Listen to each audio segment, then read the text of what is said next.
Confidential informant, une descente aux enfers, du scénario. Il y avait tout pour intriguer. Un pitch sombre, quasi tragique, un flic en phase terminale de cancer décide de se faire tuer en service pour que sa famille touche l'assurance vie.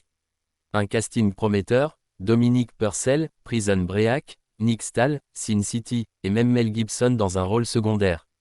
Et pourtant, Confidential informant, sorti en 2023 et réalisé par Michael Oblowitz, est l'exemple parfait d'un thriller noir qui passe à côté de ses ambitions.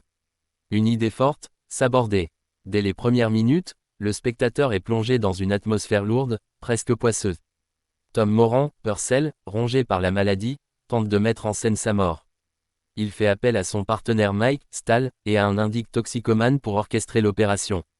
Mais rapidement, le récit se délite, flashback brouillon, dialogue artificiel, et une narration qui tire à la ligne. Le drame humain, qui aurait pu être poignant, reste en surface. Le sujet méritait mieux qu'une enfilade de clichés et une réalisation qui peine à suivre son propre rythme. Un casting sous-employé. Dominique Purcell fait ce qu'il peut, mais semble englué dans un personnage trop rigide.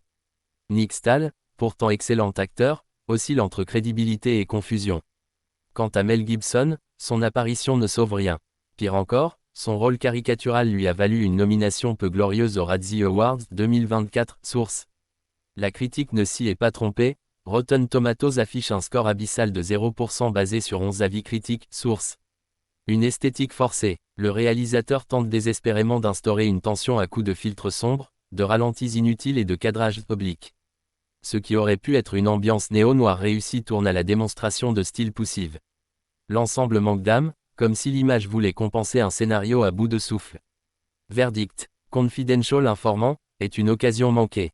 L'idée était forte, le sujet brûlant, mais le film sombre dans l'oubli dès son générique de fin. Un thriller qui aurait pu marquer les esprits mais se perd dans une mise en scène confuse et des performances sans relief. Le genre de long métrage dont on ressort frustré, en se disant que le potentiel était là, mais que personne n'a su en tirer la substance. Note critique, 2/5, pour l'idée et quelques moments de tension bien sentis, mais le reste ne suit pas. Plus grand que vous l'avez vu. D'accord ou pas d'accord avec cette critique?